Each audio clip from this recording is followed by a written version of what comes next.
Um, there it goes. I was like waiting for it. We're thrilled to have you join us for our Welcoming and Affirming LGBTQ plus clients webinar from the Rising Tide Society and Rylan Earl Lott. We are so glad that you are here. In case you don't know, my name is Debbie Cullum. I've been with Rising Tide since 2015 when I started my business, and I am now the leader of the Birmingham, Alabama chapter. I'm also the programming coordinator for Rising Tide Society. So webinars and a lot more coming your way in the new year. And also, as we mentioned, I am a wedding and portrait photographer in the midst of busy season. So here we go. Just an overview of our event. We are passionate at Rising Tide Society about supporting small business owners. And one of the biggest ways we can do this is through these free educational webinars. In this month's webinar, Rylan will teach us how to create a welcoming experience for LGBTQ plus clients and build a more inclusive business. Rylan is an active member in our Philly chapter, and I believe you've got a friend from Philly in here, so we're excited that. Just a few housekeeping. Please utilize the chat, ask questions, share insights, share on our speaker, and more. Our moderators will also be in the chat to answer what they can, provide quick links to our speaker, Rising Tide updates, and more. And lastly, don't forget to share your favorite quotes, moments, where you're watching from, and more on your social media accounts. And tag us, Rising Tide Society, and Lot_photos. We'll drop that in the chat so you can make sure you properly tag them. And so we've already kind of discussed where everybody's coming from, but if you're just joining us, you can drop that in the chat, share where you're coming from and what you do. And now I get to introduce our speaker. I would love to introduce you to our speaker, Rylan Earl Lott. Rylan, he is an openly queer and trans photographer and educator from the greater Philadelphia area, living with their wife, 2 dogs, and a cat who graciously lets them live with them and use the amenities. Rylan's journey into photography is guided by a dedication to documenting, storytelling, and advocacy for the LGBTQ plus community. Before moving full-time into photography, Rylan spent 12 years as a music educator in the New Jersey public school system, medically and socially transitioning after 9 years in the district. During that time, he honed his teaching skills, spoke on educational panels, developed curriculum, and led workshops on supporting LGBTQ students and staff. If you have any questions for Rylan during their session, please pop them into the chat and we'll save them later to be answered during our Q&A portion. All right, let's give a big welcome to Rylan, and I'll let you take it from here. Okay. Okay, there we go. Sorry, my mouse was not connecting for a minute. They obviously she just announced that little about me for me. Hold on. We can see your note. So yeah. I think you need to share specifically. Yeah. Presenter's view is what we learned last time. Yeah, and that's what I thought. I might have clicked the wrong one earlier. All right. That's perfect. Woo. All right. Thank you. Good catch, Aaron. So I like to start this off kind of like the way I would in teaching. So kind of an overview of my dog is going to be whining at my door. Cool. What we're going to talk about today. And I wanted to make sure you knew that I know that this can feel like a lot, and it's easy to kind of psych yourself out or sometimes dismiss concerns that the community and allies bring up. I know that a lot of people also get concerned that they might say or do the wrong thing, but I want to let you know that it's okay to make mistakes. And it's okay to be imperfect as long as you're willing to kind of listen and correct yourself and look to do better in the future. So I kind of want to talk about some challenges for the community, kind of definitions of what a lot of the letters stand for, so you can get a better understanding of that, understanding and respecting diversity, what allyship is, why it's important, how to build trust and credibility with authenticity, and of course, allow you to ask some questions after if you still have any questions.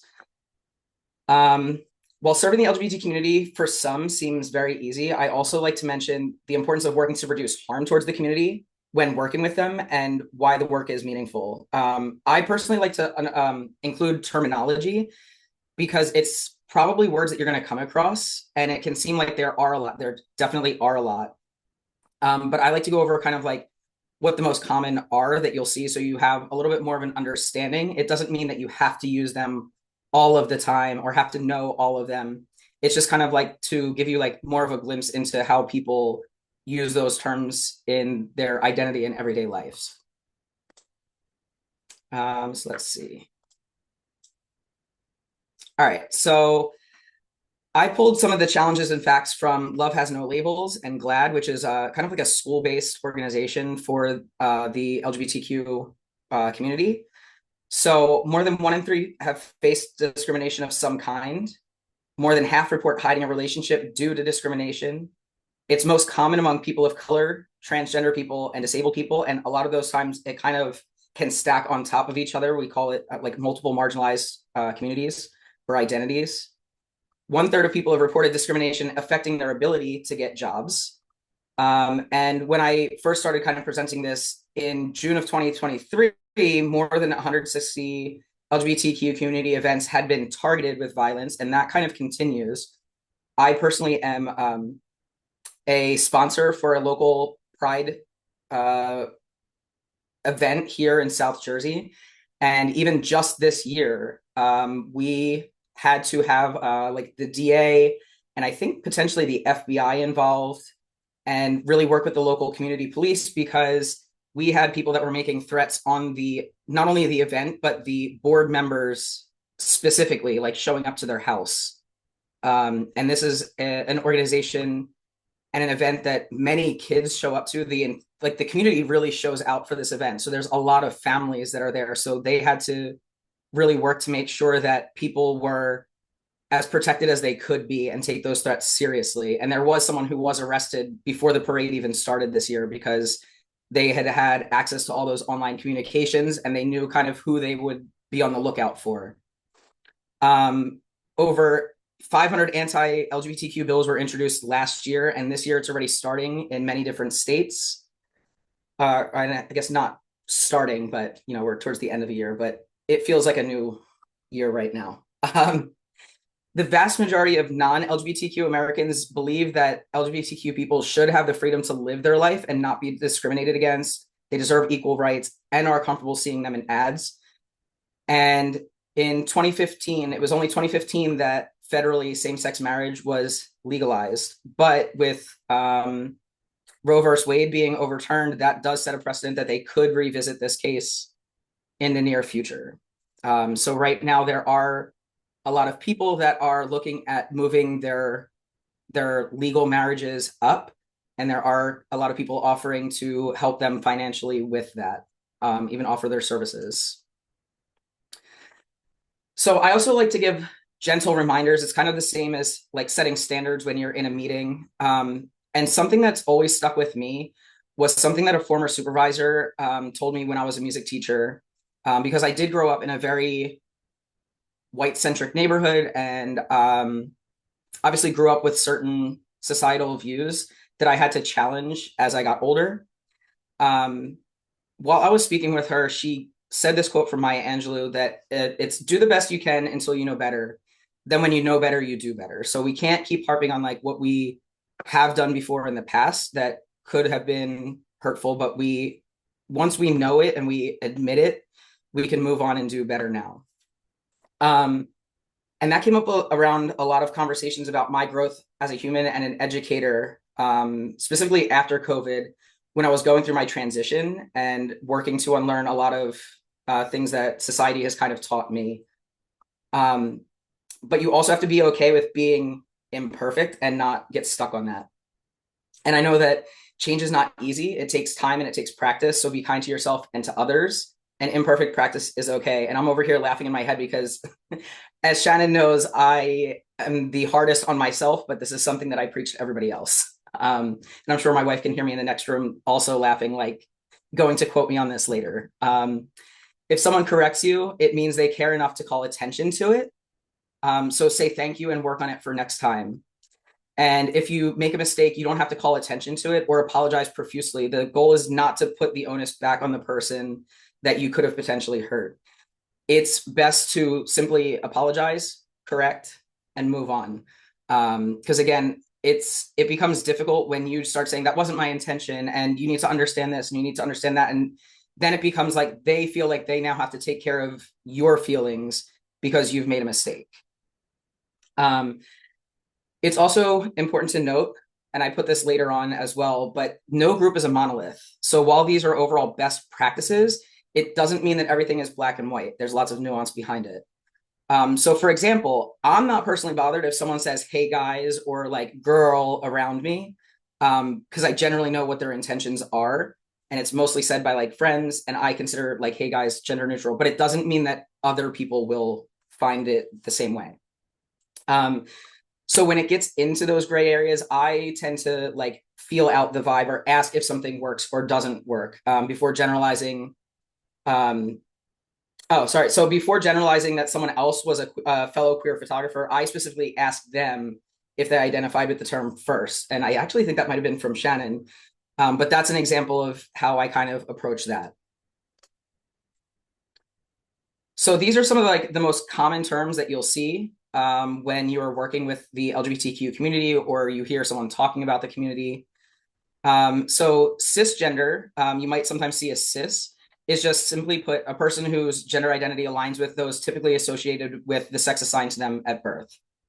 I mean, I know some people are trying to fight saying like it's something offensive. It literally just means that someone, when they were born, the doctor said they are a female and they still identify as a female, and they're a cisgendered female.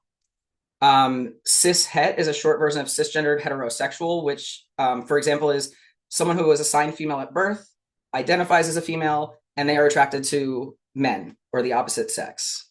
Transgender is just an umbrella term for people whose gender identity and or expression is different from their sex assigned at birth. So that can be a very large umbrella term, which non-binary actually falls under. And I wanted to point out that it's usually used, NB is for short instead of the initials NB, which I recently found out was used by the Black community to represent non-Black. So I've also made sure to try to go through and change those two shortened words. I forget like the actual term for what like a shortened word is. And that's just someone who does not identify exclusively as male or female. So they can be kind of like both, they can be in between. And personally, I'm someone who identifies as non-binary transmasculine. So I don't feel that I fit into a binary of being a trans man. I do identify with being non-binary where I don't see myself like too far as being a woman or a man, but I also empathize with that I grew up being societally conditioned as a woman. I have those experiences. I just don't feel strongly with either one. And I use transmasculine to represent that, like, I was assigned female at birth and I have transitioned and I look masculine, but it doesn't mean that I identify myself as a man. Gender identity is just one's innermost concept of self as male, female, both, neither, and it can be the same or different than their assigned sex at birth. And then gender expression is your outward appearance. So this is similar to how I said that I identify as non-binary and transmasculine. So my external appearance looks like a man, but my internal identity is non-binary. So the way I present as masculine is having facial hair, traditionally like men's clothing. My voice is more masculine. Some of my behaviors actually could be considered feminine or masculine depending on a situation that I'm in. And they may or may not conform to like socially defined behaviors that are typically associated with being masculine or feminine. And then I also put transmasculine and transfeminine. I explained already what transmasculine kind of looks like to me, and transfeminine would just be someone who is transitioning to look more feminine. And then I also want to talk about the word queer. So I personally love the word queer, and I use it to explain my identity and my sexuality. I do see it as an umbrella term to include a lot of people within the LGBTQIA plus community as like a shorter word. And it is often used to express a spectrum of identities and orientations that are counter to the mainstream. But it's also important to know that historically this was used as a slur. And some people still do not like that word. Even people my age and younger, some of them still don't identify with that word. So it's important to know that not everybody in the community will use this word. But if someone self-identifies, I will mirror that language. But I think I use it interchangeably on my website, but more often I use LGBTQIA plus. And then kind of in passing and in conversation, I use queer, but I wouldn't outwardly go to someone and say, "Are you queer?" In that type of way, if that makes sense. Let me see. So understanding and respecting diversity. I like to show this. I don't know why it cuts off like that. This chart of intersectionality is really important. And there's lots of crossover in the LGBTQ community of all of these different identities that can meet at various different points. And these all affect how someone shows up in the world and how they also navigate the world. So all of these intersectionalities are things like race, ethnicity, gender identity, class, language, religion, ability, sexuality, mental health, age, education, body size. You can even take into account where physically they are in a region.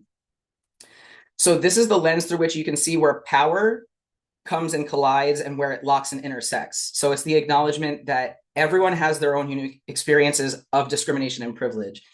So while women do experience discrimination, there's even there's a different type of discrimination that's faced by Black women.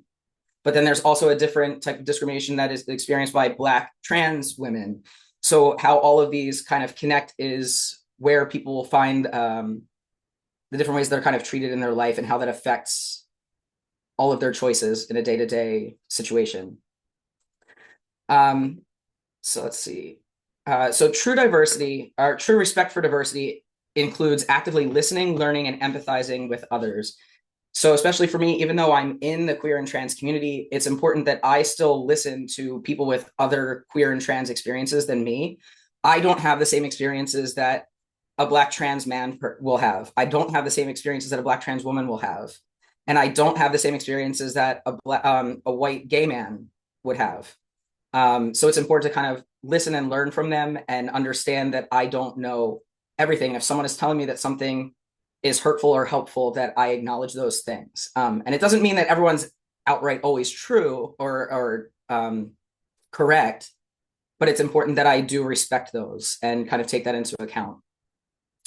So again, we talk about not everyone in the community being a monolith and that not everyone in the community will have the same thoughts, feelings, or actions. So for example, there's a lot of people that don't have a strong sense of identity within the LGBTQ plus community. But then there's others like me who are very highly connected to their queerness and their community. So the ways that kind of shows up, especially when I'm in business, is, there are some people that, they just want a photographer who they know will photograph their wedding and that's the bare minimum of what they're looking for. But then there's other people who understand that the LGBTQ community does face a lot of challenges and they want to make sure that they are supporting those within the community, and they will actively seek out people who are in the community or a very, very, very outspoken ally. So again, to some people, it's something that's super important and it will speak to them, but there's other people that it's just kind of a fact of life for them and it doesn't affect them in the same ways that it affects people like me, where I'm always looking specifically to support the queer community. And if I can't find someone in the community or I don't fully align with them, I find someone who is definitely outspoken and I don't question where they stand. And again, there's a broad spectrum of identities within the community and some can overlap. And along with that is that people's intersectionalities in life will mean that they have different life experiences. And not everyone looks queer. And I feel like it's more important in some industries than others, especially in our photography community. It's very cishet white oriented, and it's very easy to kind of be stuck in a trap where you're like, okay, there's a man and a woman and they're getting married, so they're a straight couple. But I can say from experience, I know that me and my wife no longer look queer, but it doesn't mean that we're not queer. But I understand how we look to the public. And there's also the people that are bisexual that are in a straight passing relationship as well, that you're then kind of, if you're not thinking of how to cater to queer couples, those people can also feel left out because they feel like their identity isn't being represented. Just because they're in a cishet passing relationship, it doesn't mean that they've lost their queer identity. And I think there's been a pretty big resurgence of those people trying to reclaim their queerness. And it's important that they work with people that understand like this part of their identity doesn't go away just because of how they look in society. And again, it doesn't have to be like the stereotypical relationships that we look at where it's like a femme and a femme or a femme and a butch or anything like that. Not everyone's visibly queer. It doesn't mean that they don't exist. But along with that, there is also privilege that comes in some of those relationships. I know that even though my wife and I are queer, we know that we don't look queer. And we know that we have a little bit more privilege in how we move about the world if we're careful about kind of like what we talk about and signals that we give to other people. But it does also kind of create an erasure of our identity. I do tend to notice myself kind of, I tend to be, when I'm around women that don't know that I'm trans, I kind of give extra space and out myself a little bit more and try to give like signals that I am not a cishet man that they would normally come across. But I also want to be careful that I don't take up too much space because I know that upon first seeing me, it can be kind of intimidating if they kind of don't feel the safest around men that they don't know. And again, along those lines, like not everybody is out. And I do think that with the recent election, more people are going to be trying to hide more. And it's not for us to decide like if that's right or wrong, but kind of respect that idea. So especially if you are in a service industry where you have content, I think it might be even more important that you check in with those clients to see like, are you okay if I share this photo or this story or anything like that? Because I do think that it's kind of a concerning time for people right now, and we have to be a little bit more flexible with sharing our content and what people feel most comfortable with. You should have been comfortable with discussing those before, but especially now. And then making sure that you avoid tokenism. So you need to make sure that there's active efforts to create environments where individuals feel like they can feel fully valued and included. So are you only ever sharing one specific looking couple or only one specific race? And are you sharing them like if you've had like one or two Black couples, are you only ever sharing them at like specific times? Is it only that person? Just kind of using it like, see, I serve this community, I'm okay. So you have to kind of be careful about how you share that content or approach that information. And then this quote that I came across as we keep moving through some of this presentation is, there's a huge difference between all are welcome here, and this was created with you in mind. And this was very impactful because I feel like it's just a very succinct way of, there's a lot of people that fall into the trap of like, of course I welcome everybody. Everybody is welcome here. But then you fall into that trap of like, you might welcome people who will actively hurt the community you think you're welcoming. And that also means that you are then welcoming bigotry into the space that you claim is safe. But then also there are people that are just like, yeah, we'll photograph you, or we'll make this thing for you, or we'll serve this for you. But then they don't have these thoughts in mind as like, how do I best serve you? What are your needs? And thinking ahead of that. So an example I have of this is I was contracted to work with another photo company, and I was hired for a lesbian wedding. But when they sent the timeline to the couple, everything was still gendered with bride and groom, mother of the groom, groomsmen, things like that. Like nothing was customized, nothing was changed. And when I had said, maybe you should change that language since the clients are getting this timeline, and he said, what did he say? He said, well, if they wanted something different, they would have told me. And this is someone that claims that I'm inclusive. I photograph queer weddings. I that's fine. And yes, you accepted them and you welcomed them, but you didn't think, how do I best serve these people? And this is another time when you talk about the intersectionalities and how people feel connected to community. I don't know personally, because I only worked with them on that day. Maybe they are people that that doesn't bother them. But if it were me, that would have caused absolute chaos. Like I would not have been able to handle it as a client. And kind of, yeah, I can skip that part. That's fine. But the fact that, thinking ahead of like, I want to serve this client. Okay, what do they need? You have to preemptively have that. It shouldn't be your client's job to tell you how to serve them. You should have looked at, if you look at, building your ideal client, who is it? What do they like? What do they need? You should have already been doing all of this work as a business owner. And this kind of slides into what allyship is and why it's important. And I took this from Glisten. So when an individual speaks out and advocates for a person or a group that is often targeted and discriminated against, allyship works to interrupt and end oppression by supporting and advocating for people who are stigmatized, discriminated against, or treated unfairly, either proactively, reactively, or both. So again, all of that discrimination can happen in multiple ways. It doesn't have to be overt. And kind of like how I started the presentation. So same-sex marriage was only legalized in 2015. In 2020, that was the first time that we actually had the Supreme Court uphold federal protections for LGBTQ workers. When I got married in 2019, if I had lived in Pennsylvania, I could have been fired for being gay still, because Pennsylvania did not have those protections in place for workers. But we still see all the time that there are systems in place and people who make it difficult for some things to truly advance and progress. I like to remind people that laws exist. Yes, we have protections for now, but people break the law all the time. It is what it is. It's illegal to murder somebody. It's immoral to murder somebody. It still happens.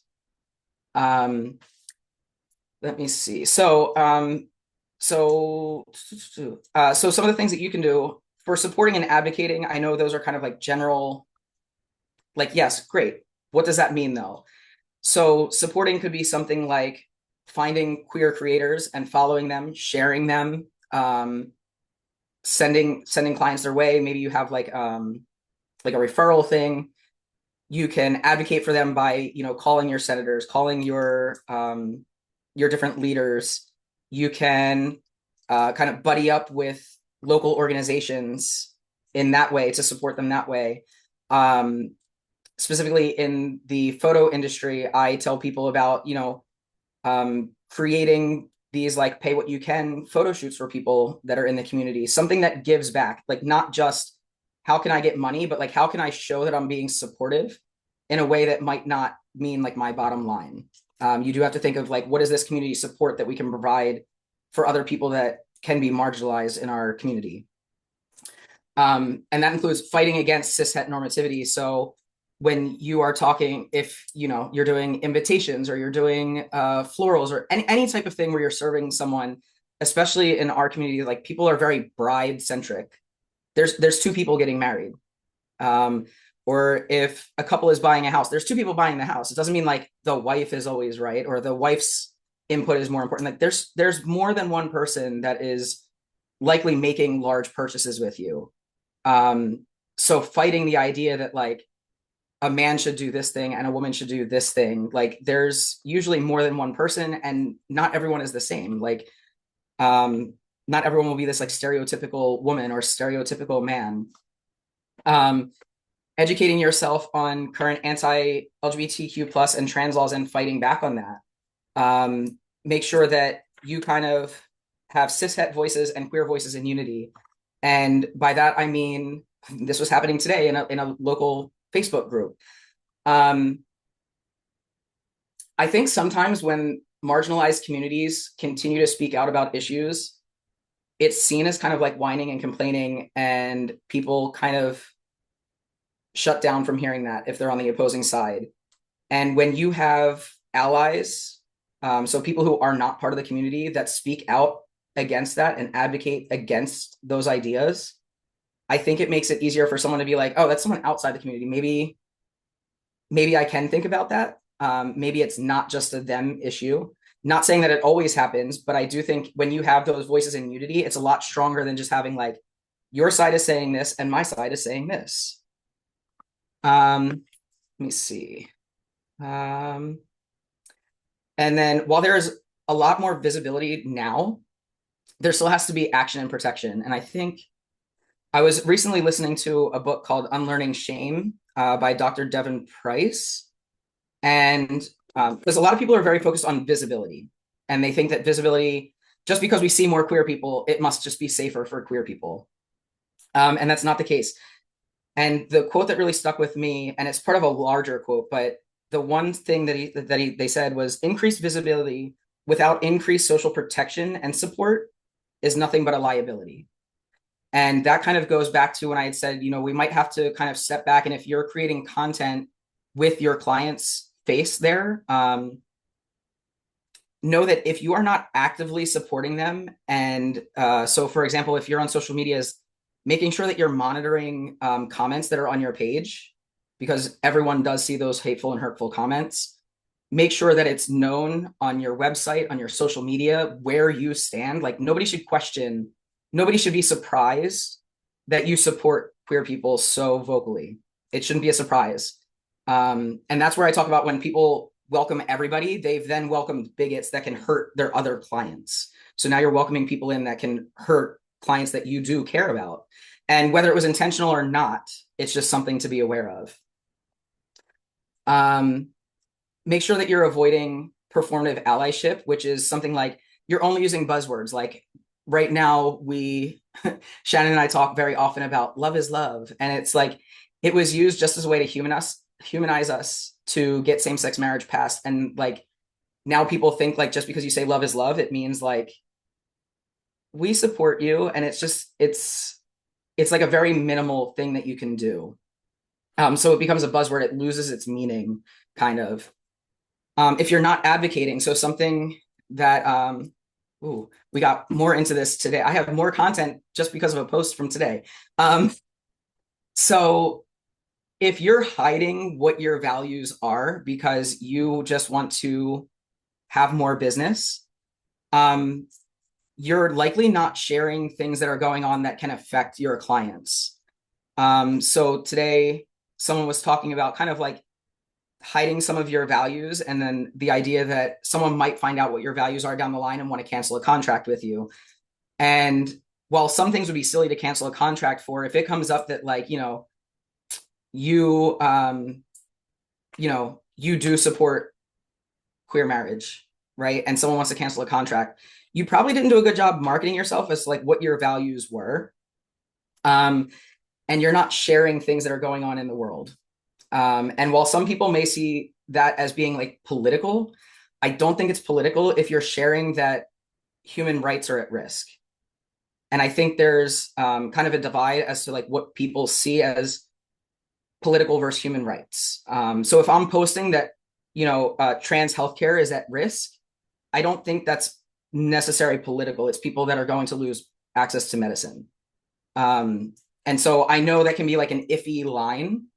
And that's up to you to decide where it's at. But I do think that sharing things that could hurt marginalized communities is not something that you have to shy away from.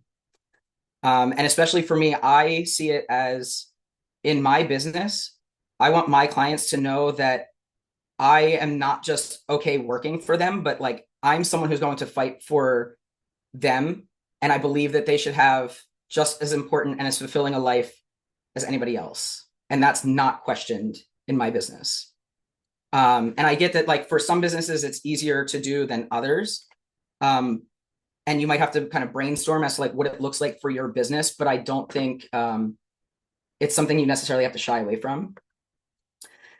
And along with performative allyship is the idea of rainbow washing. So focusing on support only in specific times. So lots of people, you can see this in the infographic I put down there. In June, everyone's logo magically looks like a rainbow, but they also leave out that some of these companies then donate to organizations that actively harm the community that they're trying to advertise to. They're like, we support you right now. Like June is a great time to care about it. And then the rest of the year is just kind of like, you know, it's fine. It's whatever. And we call that rainbow washing. Excuse me. And I did leave a link there. I believe Wendy or Debbie has, I made a Google document with the links for that for everybody as well, because it's actually a pretty good article that explains what rainbow washing is and kind of like how to avoid it. And then also not learning and unlearning. So even myself included, I don't know everything. I haven't learned everything. I still make mistakes. And owning up to that is part of making sure that I'm not just performing performative allyship. And even though I'm in the community, I can still hurt people in my community.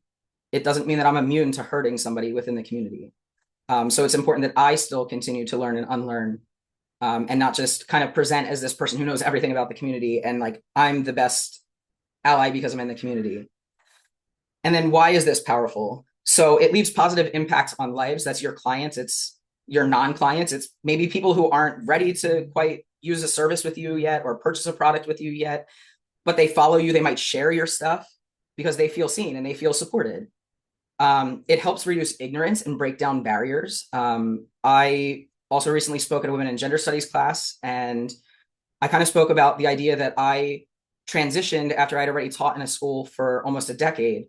And people often ask, like, you know, how did the students deal with it? How did the parents deal with it? And honestly, the worst was the administration, like the high end administration. The kids are just kind of like, they're presented with new information. They're like, okay, you want to be called that? That's fine, whatever. And like a handful of people like aren't great, but they also weren't terrible. And even the parents, I think that it's just that I had already had a rapport of like, I'm a teacher. I haven't had a bad record with them. And it's just like, okay, you're changing, but like nothing else has changed about you. And actually, if anything, I became way more empathetic as a human while I was transitioning. And I think people kind of saw that, and it reduced ignorance and barriers that kind of existed as to like what trans people looked like, how trans people acted, and like how do they participate in our everyday life and in our communities. And I think that helped break down some of that ignorance and barriers just kind of existing as a person. It helps foster inclusive environments, and it allows people to become more of their authentic selves. And that just becomes so powerful on both ends. I think it allows like the queer community member to thrive, but then they also get this newer, stronger relationship with their allies that they've spoken with. Like I had a name fairy in school that true allyship, like I didn't even know that she was doing it, but she was combating my birth name with other teachers that she worked with. Never once had told me like, hey, I'm doing this for you, like for a pat on the back. It was just, it was the right thing to do. So she did it. And she took the yelling and she took the screaming and anything like that because it was the right thing to do. And that's what an ally should be doing. Let me see. Oh, okay. So how can I be more inclusive? Self-education is one of the biggest things that you can do. So listening, unlearning, learning, even like as a baby gay and a baby trans, what I did was like, I had to learn that I had a lot of implicit biases that I had about the community from things that were either explicitly said or not explicitly said, because I do think that what you don't say tells you just as much as what you do say. By avoiding topics, you share that this is not okay and it's shameful.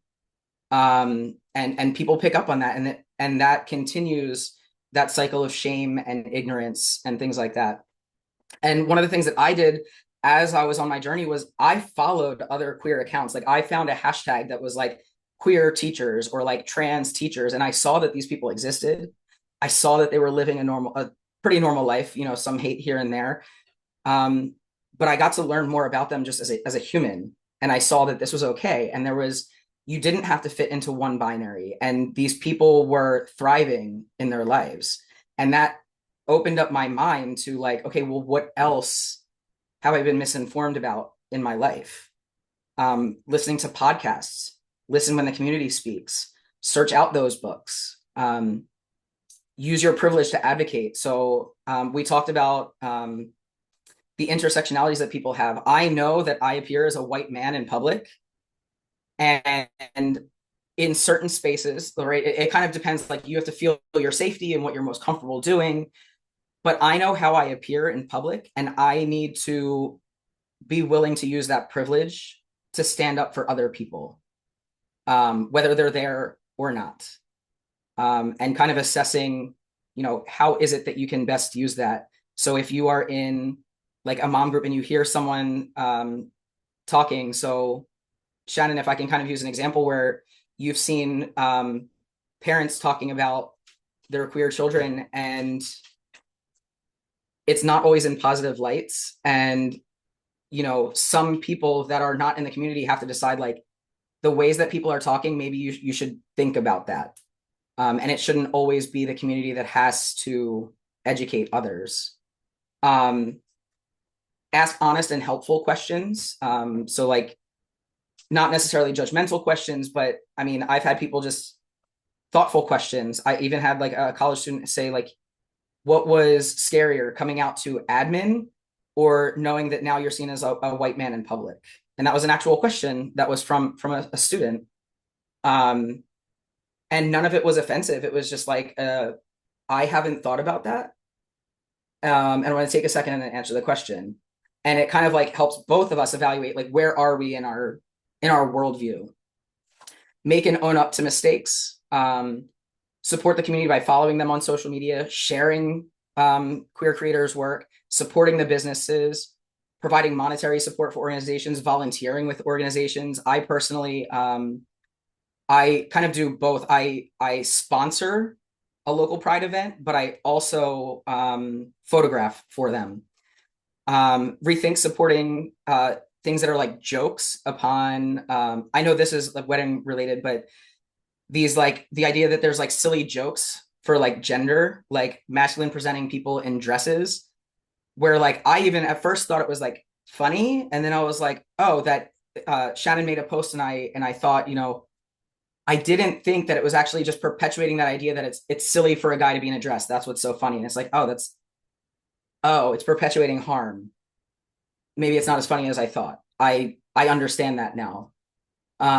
Respecting and affirming all identities. So that means using names and pronouns. And I don't use preferred names and pronouns because preferred kind of gives that idea that it's an option. It's not an option. Those are the people's names and their pronouns. And it can change. It could stay the same, but it's not your job to figure out if it's real or not. Correcting and or advocating for others. Like I said, I had a name fairy, and she did that without expecting to be thanked. It was just that she was tired of hearing people use the wrong name and pronouns. Don't make assumptions, and pronouns do not equal gender. So that kind of goes along with not making assumptions. So, and I make this mistake all the time. I don't always introduce myself with my pronouns. And sometimes I kind of immediately use she, her, or he, him for people. And then I say, oh, actually, what are your pronouns? And I know it can feel weird because it's not something that we're conditioned to do, but it only gets easier the more that you do and say those things. So like, what about my business and my brand? So I know that was kind of a lot of background information, but these are tangible things that I've taken into account as I've created my website and my documents. So in my website and in my emails, and I've put screenshots like in your about me, I put my name and my pronouns, and I specifically state what I'm dedicated to doing and that I am part of the community.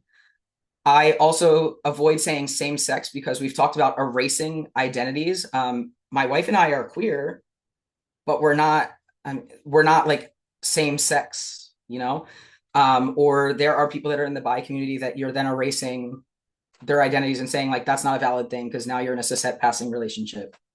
Showcasing diversity in clients. And that's not just with LGBTQ clients, but of all different sizes, of different shapes, of different colors, of different ethnicities. And I know one question that I usually get is like, well, what if I don't have those clients? First, like, look at what you think you might be attracting by the language that you're using on your website, but also you can pay people.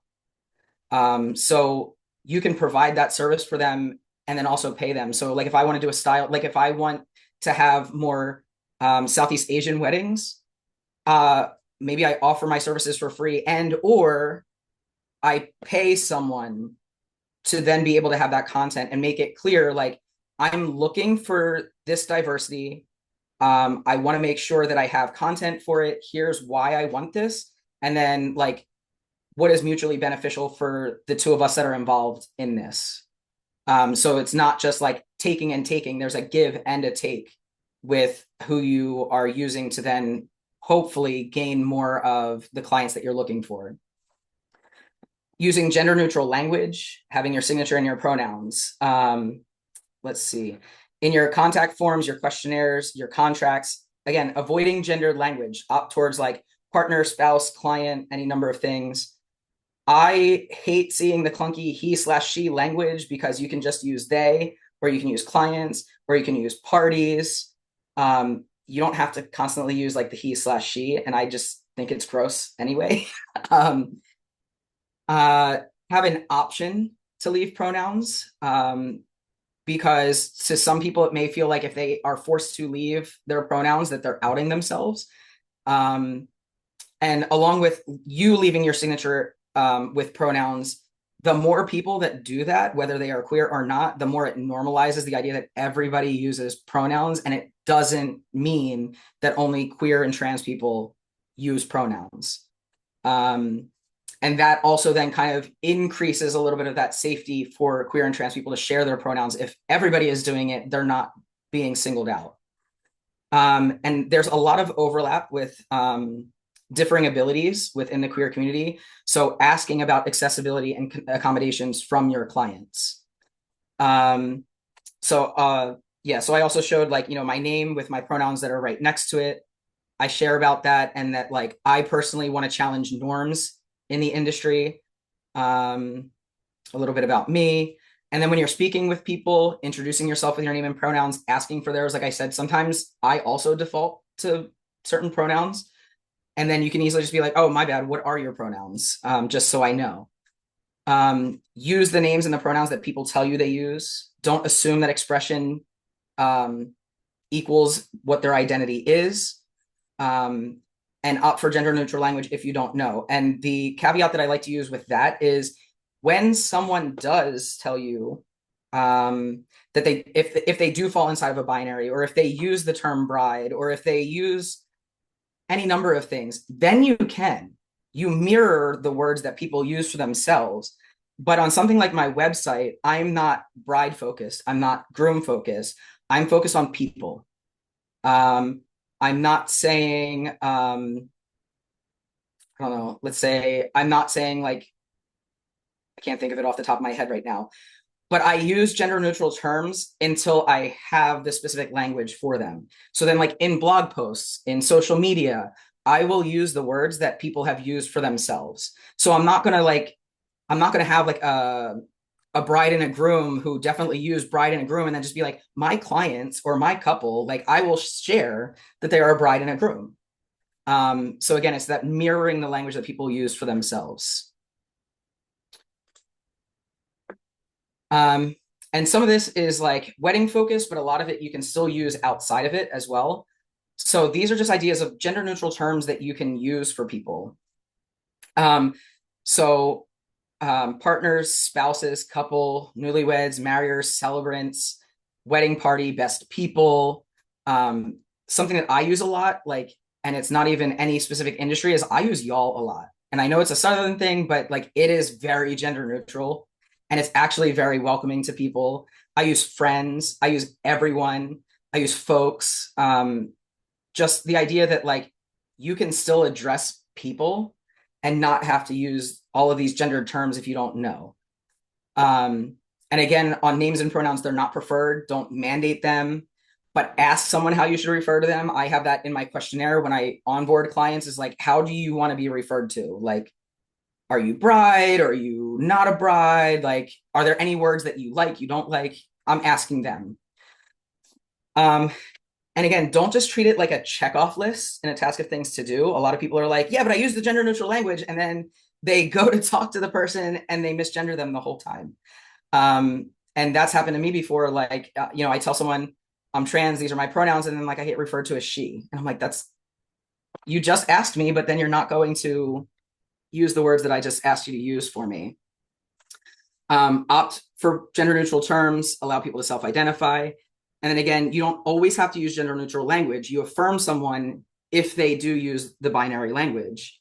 And then honor, affirm all identities, and practicing. So practicing is like the biggest one, especially I've seen it mostly with like the gender neutral terms. I feel like a lot more people needed practice using they and them than they ever did with he. And that's partly why I use he as well. They, them feels the most affirming to me, but I know in society what I look like, and he doesn't bother me. And it makes it easier to just allow people to use that. And like, it's way less awkward than people being like, you know, and that does happen. And that makes everything just like more awkward. We also talked about, this was when I did the chapter leaders, but in general, when you're trying to create an inclusive environment or have meetings, consider physical space limitations. Let people know in advance about ADA accommodations. If a meeting is virtual, allowing the option of like leaving the camera off, because that can be tiring for a lot of people. Consult with people in the communities that you're trying to invite in or serve. So don't just, if you're trying to serve the queer community more, don't just kind of stay in circles of like cis het people and be like, well, what did you do? Well, what was your experience with this? Go to queer people, pay them for their advice, or plenty of people are willing to barter. If you are approaching it from a sense of curiosity and genuinely wanting to help people, I've done things for free for people because I know it will serve the community. And I'm not about to withhold somebody serving my community better. And of course, there's boundaries that are involved in that. Some people are willing to give more than others. Some people don't have the space, but it's worth trying to get to know. Set norms and boundaries that are clear and visible, and enforce any consequences that come from going outside of those norms or boundaries. We talked about diverse representation matters, and the inclusion paradox of like, if you welcome all, you actually welcome none. And I did, there's a link that Shannon wrote about this specific thing. And I feel like they are a lot more eloquent in their writing than I am. And you can kind of read about why that's a paradox in and of itself. Know that you can't guarantee a safe space. And this is something that you will not find safe space on my website. Nobody is safe to everybody. And especially right now, you cannot guarantee anybody's safety wherever you're at. I cannot say that I will never harm somebody in my community. It can happen, whether it's intentional or unintentional. And if we're out in public, I definitely cannot guarantee somebody's safety.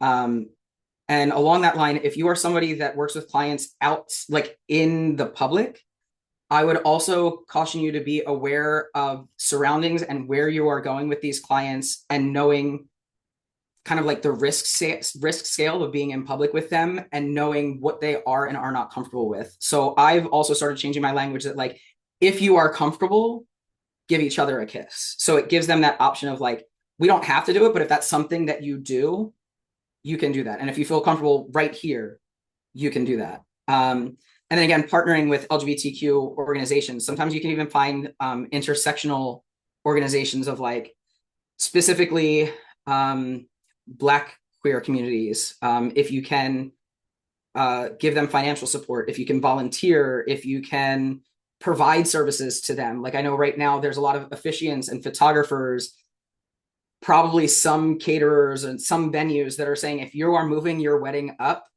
I will give you free or reduced price services. If someone's trying to do that before January 20th, like I'm willing to work with you outside of what my normal budget is. Yeah, so those are just some ideas. I know it's a lot. And I feel like I still have so much information, but also that I went over a lot of information.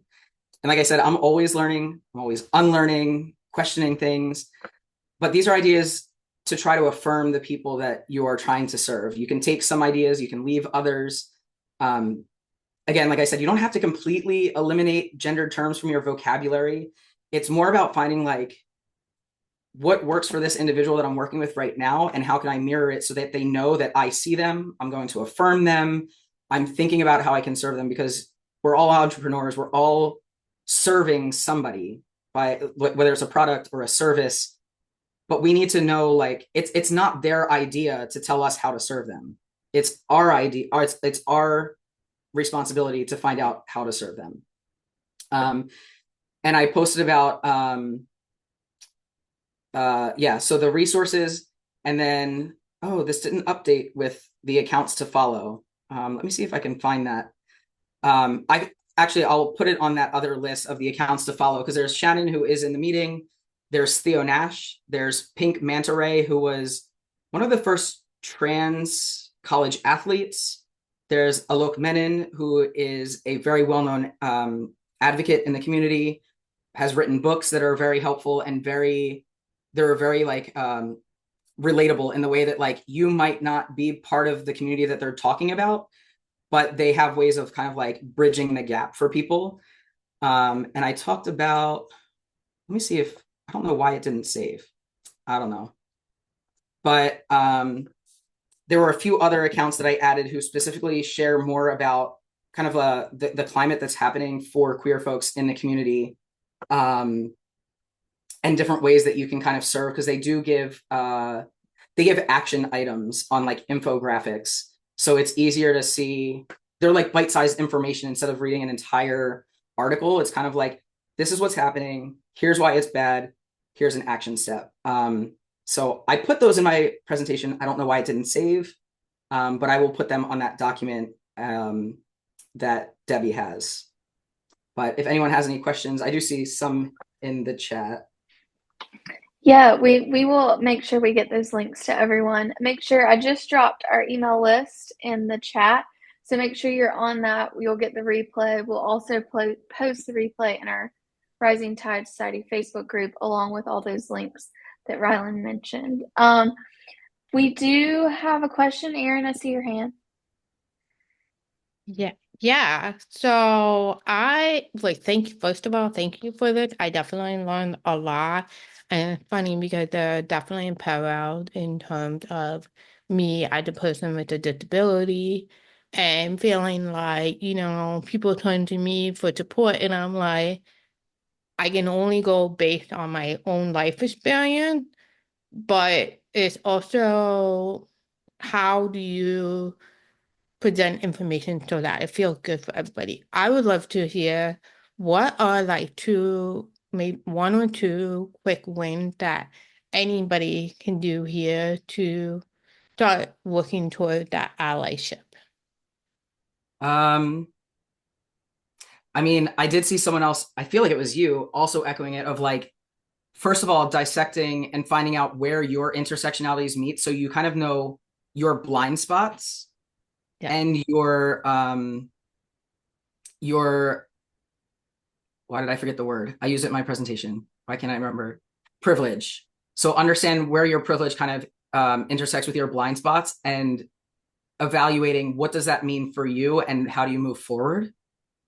And then I feel like based on that, finding ways that you can become involved with communities, because we're going to need community to be able, like everybody is going to need community to be able to get through life. So, how can you serve others in a capacity that isn't just business, but that will impact your business as well?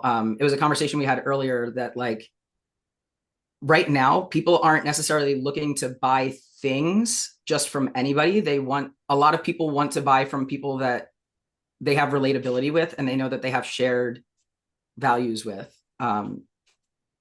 So I feel like while a lot of people are like, oh, business is business, I don't feel like it's business is business. I feel like people are looking to see more about you as a person, and why should they buy from you versus why should they buy from like the other person who's $5 cheaper or $100 cheaper, or just offers some kind of variety of a different product or service. I love that. Thank you. You're welcome. Were there any more questions? Rylan, that was so great. More notes this time, even more notes. Thank you. I feel like just the past week, so much information has been circulating. And then today, especially, I feel like, I don't know if Shannon made their video yet, but we had already been talking a lot today. So I feel like it just, all of the information that we have so much information that it's hard to be like, what do I funnel down and present? And it was just like, today just had a lot of more real life experiences to bring to the table. So it was like very heat driven. And it's constantly learning. Like you said, you listen, you unlearn, you learn. And it's just constantly like a growing and learning and being better, do better. Yeah. Yeah. Perfect. Also, another thing, if you're doing content on social media, please put captions in your videos. Do not rely on auto caption. I have them turned off. I hate them because they fall in the wrong place. So just caption your video. Not that hard. Even TikTok, you can go in and easily edit what the words are. But like, and it's not just for people that are hard of hearing. Like it's for like, I think of parents who are in doctors' offices with their kids that can't have the volume on. There's neurodivergent people that I'm just like, I don't like having sound on all the time, and I don't necessarily want to hear your voice, but I do want to know what you're saying. And it might be an important thing that you're saying, but like, I can't listen to it at the time. So now what? And then also people who, the auto captions are not great. So then people who are hard of hearing probably aren't getting the right information, depending on what information it is and how good the captions actually were for that video. Yeah, agreed. Great tips. Well, perfect. I know we went a little bit over, so I'm so sorry about that. But thank you for joining us today. And make sure you are following Rylan on social media, their website. If you have questions, we'll make sure to include their email. And thank you again, Rylan. And stay tuned for 2025 webinars coming at you soon. Each quarter, we'll have new ones coming. So if there's a topic you're interested in, let us know. And we're excited. We got some hand claps, lots of praise in the chat. So thank you so much, Rylan, for being with us today. All right, y'all have a great day. You too. Bye.